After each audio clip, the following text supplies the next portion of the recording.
Test 6. You will hear a number of different recordings, and you will have to answer questions on what you hear.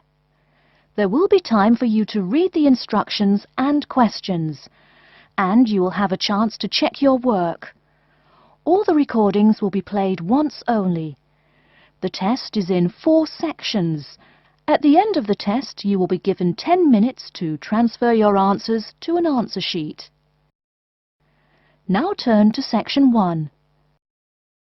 Section 1. You will hear a conversation between an agent from City House Services and a customer who wants to have her house cleaned. First, you have some time to look at questions 1 to 4.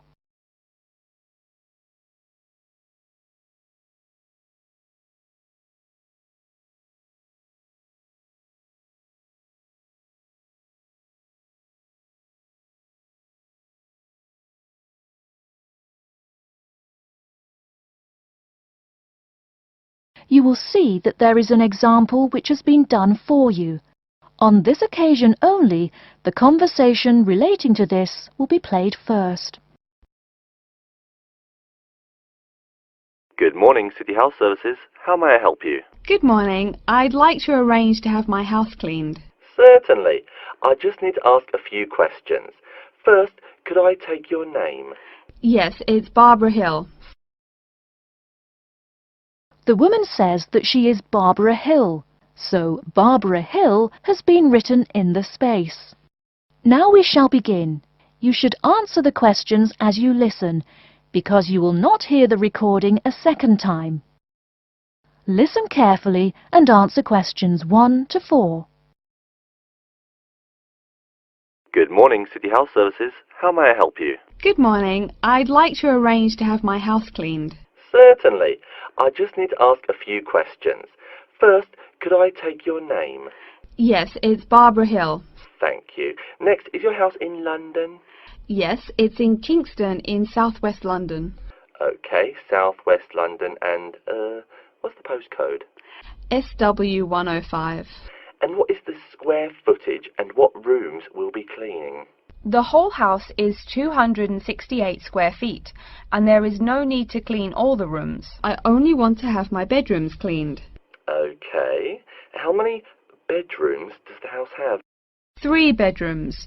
Oh no, sorry, we used to have 3 bedrooms, but we only have 2 bedrooms now. Are those single bedrooms or doubles? Doubles. Fine, 2 doubles. There's one more room which needs cleaning. It was used as a bedroom before, and now we have converted it into an office. I understand. 3 rooms have got to be cleaned. And are all of those rooms upstairs? Yes. Then downstairs we have a kitchen diner, conservatory and lounge. The kitchen diner is quite large and has the usual equipment: cooker with oven, refrigerator, cupboards and worktops. The conservatory has a lot of plants, but there's no need to take care of them. The lounge has a leather 3-piece suite and a large coffee table. Thank you. And do you keep any pets? Yeah, I really love keeping them. I've got 2 dogs and 3 cats. Okay, then if our staff come over to offer the service, please take your pets away. Have you looked at our service packages? Yes, I have one in front of me. Excellent. Before you hear the rest of the conversation, you have some time to look at questions 5 to 10.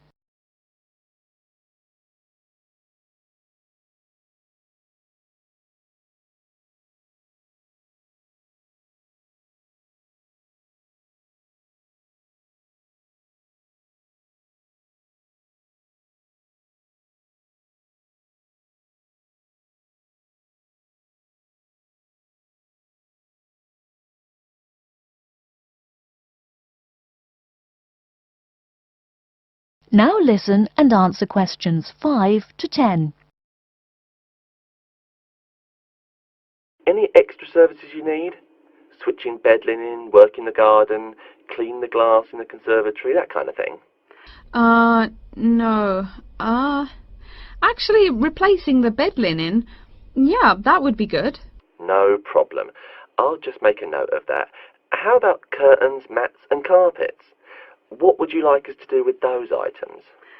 The curtains. I'll have to think about that. I think we should have the carpets cleaned really well every quarter. Mats can just be done with the laundry. Of course. How about clothes?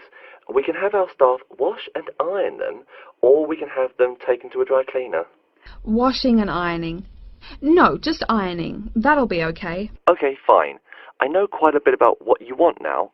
I should let you know that we're located on 12 Amy's Road. That's A-M-Y-E-S. And we work on from Monday to Sunday except Tuesday and Wednesday. Could you let me know when is convenient for you? Next Friday. No. Oh, that's no good. My son invites his friends over in the afternoon that day. Perhaps next Thursday or next Saturday? Let me check. Okay, next Thursday. When is it convenient for us to come over and provide the service? Is it okay if we come in the morning? Or we may come in the afternoon. It depends on your schedule. I'm okay with any time. Just give me a call to let me know you're coming before you arrive. Sure we will. By the way, how long will it take for the service? We usually work 1 to 3 hours for house cleaning, and the work will take 3 hours at most. And of course, if it takes more than 3 hours, you should pay extra for it. Fine. So, let me just do some calculations. That is the end of section 1. You now have half a minute to check your answers.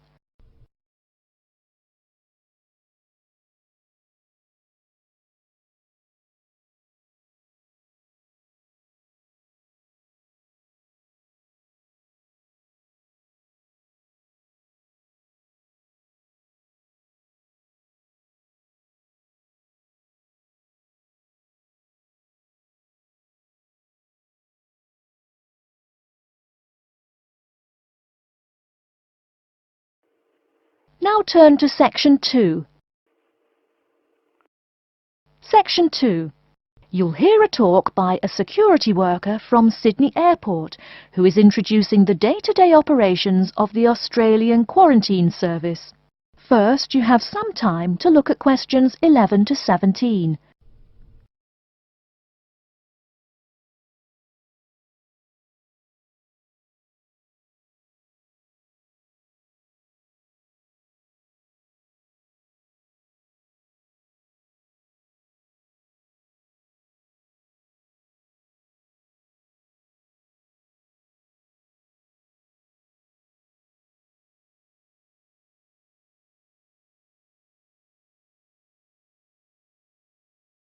Now, listen carefully and answer questions 11 to 17.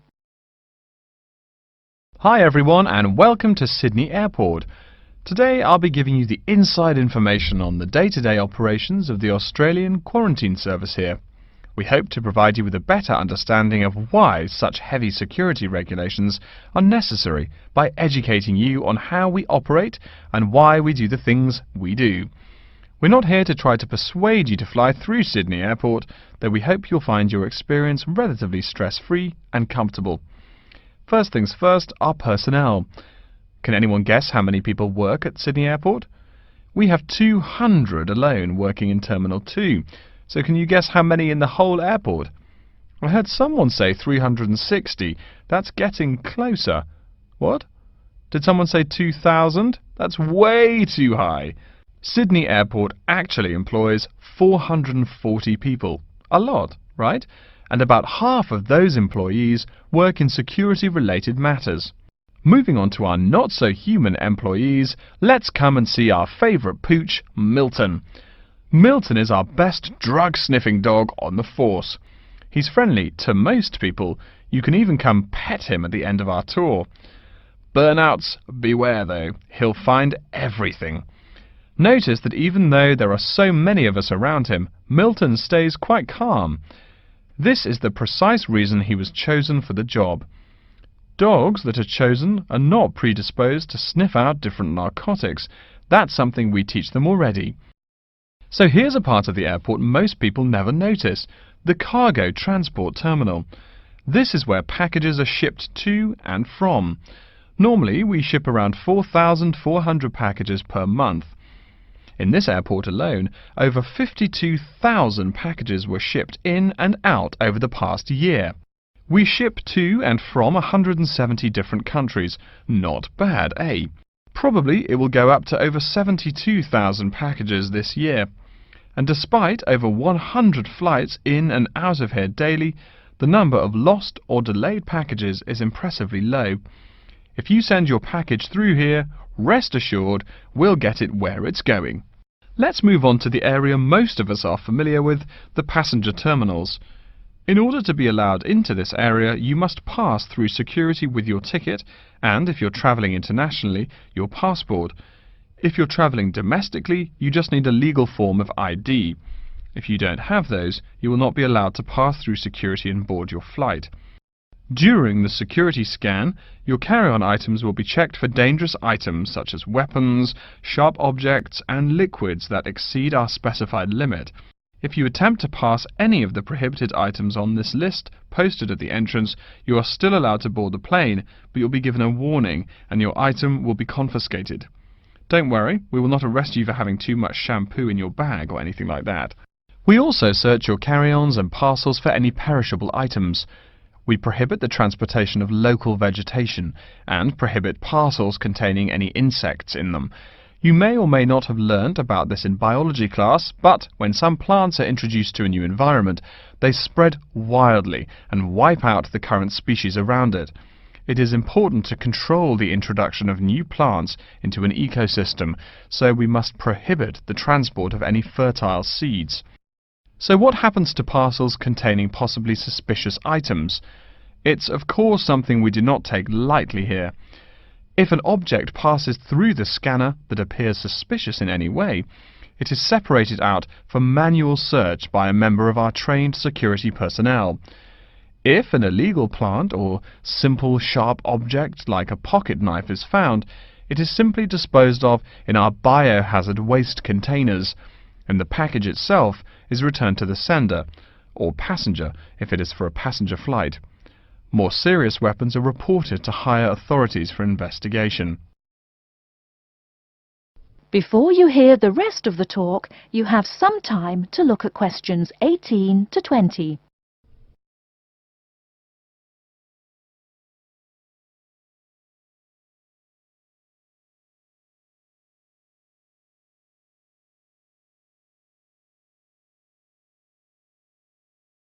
Now listen and answer questions 18 to 20. As far as parcel security, the material of the parcel is important. For shipped goods, the most common material used and the most widely accepted is paper. Make sure it is packed sturdy enough with no rips or tears. We've definitely had packages rip open before due to haphazard packing. A more common problem, though, is the package labels. When an item does not make it to the right place, this is the most common reason. The label may not be in the right place or marked clearly enough. If you're receiving any items from abroad that must be declared, please remember our guidelines in order to ensure the timely delivery of your item.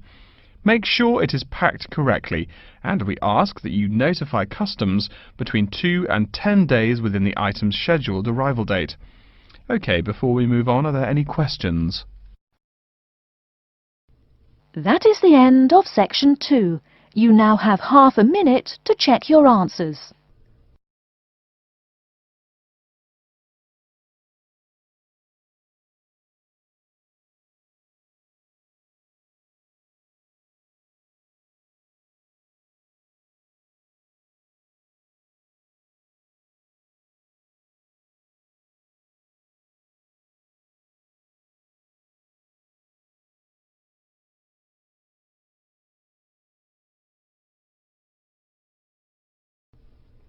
Now turn to section 3. Section 3. You will hear a librarian called Adam Smith talking to the students about how to use the facilities in the library. First, you have some time to look at questions 21 to 26.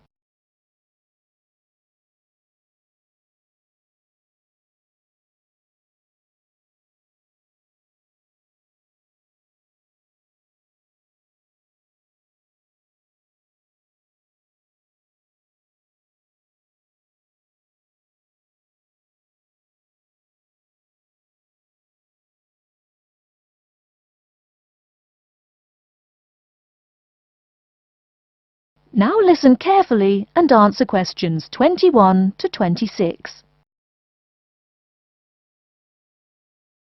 Welcome. Please come in and gather over here around the tables. My name is Adam Smith, and I'm the librarian here.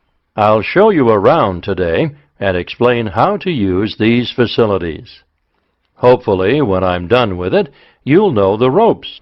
And please feel free to let me know of any questions or concerns that you may have. Now we're at the gate of the library. Upon entering into the door, you'll find that the restrooms are on your left-hand side, and opposite them is a photocopy room. Many of you are wondering about the check-in and check-out process. What you have to do is go to the circulation desk, which is to the east of the photocopy room. The reading room is a really large area in the center of the library, just to the north of the circulation desk. I'm sure you won't miss it. If you're here to do research, this is where you should bring books to look through. However, if you're here to do any group projects or other interactive activities, I advise you to use one of the study rooms, which are just to the east of the reading room. Moving on to the southeast corner, we have the periodicals section, just next to the study rooms.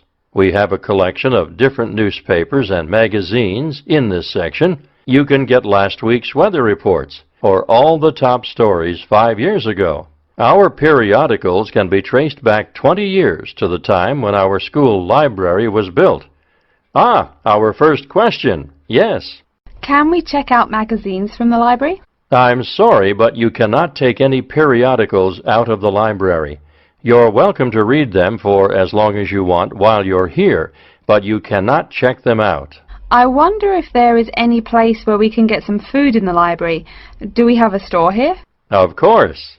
The Food Service Center is just meters away from the study rooms.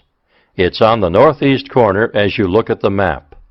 The Food Service Center offers different kinds of snacks, though it's not big. Well, moving on along to the west, you will find the Video Resource Center on your right hand. We have educational videos and documentaries, as well as major motion pictures. We ask that you pay attention to the tag on the video that you pick up, as many of our documentaries are for on-site viewing only and may not be taken out of the library.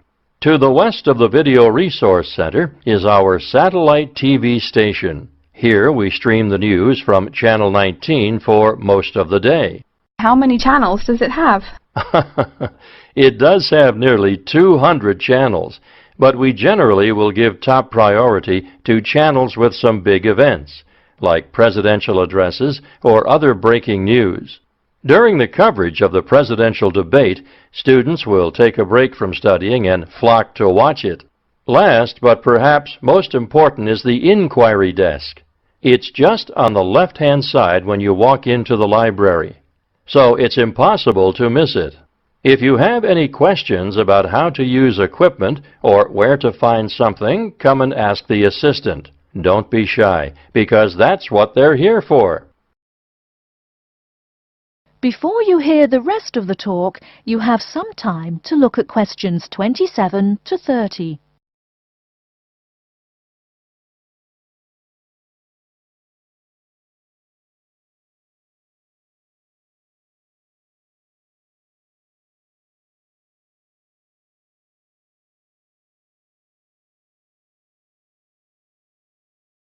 Now listen and answer questions 27 to 30. Speaking of questions, one of the questions we get asked is how to actually check out a book once a student has picked one out. If it's a fiction or non-fiction book, look for the pink and yellow checkout card inside the back cover of the book. You can also find information about the book on these cards, including its publishing date, genre, ISBN, and a log of dates it's been checked out before. Present this card to me or any library assistant, and we'll stamp it, and then the book can be kept for 3 weeks. You can find general information on a field of study by using one of our subject guides. We have them on paper here, but any of our computers will allow you to search within fields as well. What if the library doesn't have a resource we're looking for? Great question. I'm going to address that. Our library is a network with a number of other universities in the area. So if there is something you're looking for and it's available somewhere in the area, we'll be able to get it for you. However, there are universities which are not part of the network, so we do not share resources with them. If you want more information about the library and its resources, you'll find it in a labeled blue folder on my desk in the Enquiry section. Okay, so that's a lot of information all at once, and I don't expect you to remember it all. The most important thing is please be respectful of the staff. And if you need help with anything at all, come and ask me or one of the assistants. All right. Any questions? That is the end of Section 3. You now have half a minute to check your answers.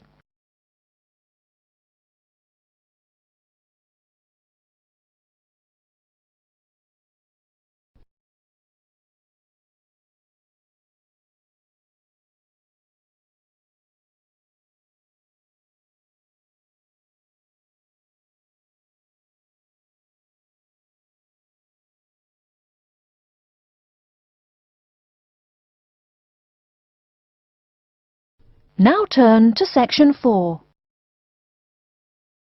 Section 4. You will hear a lecture about Crocodylus niloticus and its living habits. First, you have some time to look at questions 31 to 40.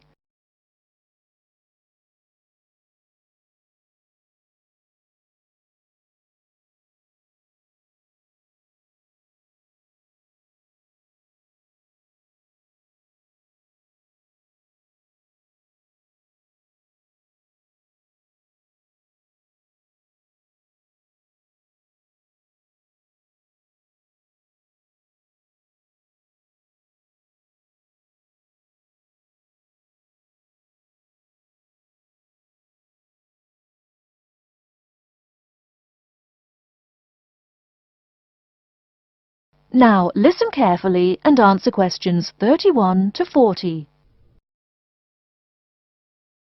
Good morning. Today we will continue our study of Crocodylus niloticus by talking about its living habits. We've already discussed the evolutionary attributes that set it apart from its crocodile relatives.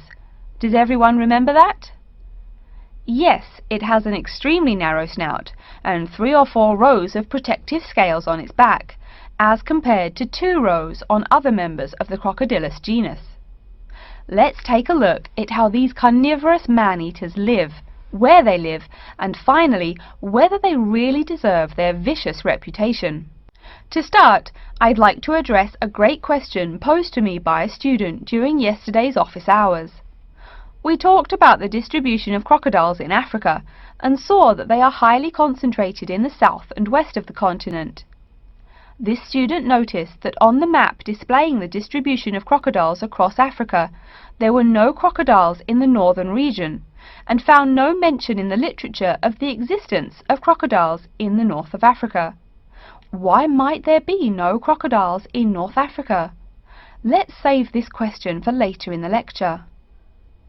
To find out more about the social habits of the African crocodile, one researcher named Tara Shine of the University of Ulster in Northern Ireland conducted a survey of the wetlands in Mauritania and received reports of 46 crocodiles living in one group, or float as we say when referring to crocodiles, though the usual number is a little less than half of that. In general, crocodiles are more highly concentrated in wet subtropical environments near bodies of water and rich vegetation. While South American crocodiles thrive in cool rainforests, the African crocodile is more equipped for heat. Though they can survive at the hot temperatures found in some deserts, they are not equipped to handle dry climates and thus cannot survive in places like the Sahara Desert of North Africa. As cold-blooded animals, crocodiles' core temperatures fluctuate from their average of 38 degrees Celsius as external conditions change. Thus, they need to avoid extreme temperatures. Others live an underwater life, keeping a body temperature close to that of the water. As their own unique method of regulating their body temperatures, some African crocodiles have made dens by digging holes in the ground to provide themselves with a cool, dark place to retreat from the hot African sun. Speaking of the hot African sun, let's go back to the question asked at the beginning of the lecture. We know that there used to be crocodiles in northern Africa, yet today there are none. What are some possible explanations for this? Some students have suggested that the African crocodile has evolved from a desert creature into a wetland creature, thus causing them to migrate south for more appropriate conditions. Others presume that the crocodile was hunted out of northern Africa by a fiercer predator. While these are intelligent guesses, the real story is a little bit different. The key to this migration is that the Sahara Desert did not always cover the north of Africa. About 8,000 years ago, the land was fertile wetlands, perfect for breeding crocodiles. Over time, though, the area dried out and the wetland slowly turned to desert, leading the African crocodile to migrate south to the marshlands they call home today. Some crocodiles did, however, adapt to living in dry conditions. In Mauritania, some crocodiles have learned to survive in an area where they can go up to 8 months with no water, by spending the driest of times in what's called a torpor, or short period of hibernation. To utilize every bit of rainfall, these desert crocodiles dig underground caves that collect runoff, thus staying cool and hydrated. During the mating period in November and December, males attract females to their viciously protected territory through a number of behaviors that range from snapping their jaws all the way to sending infrasonic pulses through the water. Afterwards, the female digs a hole up to 60 centimeters in depth to store the eggs for an 80-day incubation period. The female protects these eggs during the period, and sometimes even helps crack the eggs with her snout at the end. These teeth-gnashing carnivores are softer than we think. Although these vicious creatures have attacked humans on a few occasions, the residents are not afraid of them. In fact, they show a great deal of reverence towards these wondrous creatures. Some say that crocodiles bring water to their habitat, so if they leave, they will bring the water with them. Obviously this is not true, but it demonstrates the admiration the inhabiting people have for crocodiles. Generally, crocodiles do not predate on humans. They attack when humans populate the crocodile's habitat, instilling fear and uneasiness in the crocs. Like any other species, crocodiles are known to attack when feeling fear. There's still a lot more to be discovered about the African crocodile. Researchers want to know more about the population size, how many crocodiles inhabit Africa in all, how they form separate floats, etc. There is still also much to learn about migration patterns and relations to other populations of crocodiles now found in other parts of the world. Next time, we'll examine a few specific case studies of crocodile populations in southern Africa. That is the end of section 4. You now have half a minute to check your answers.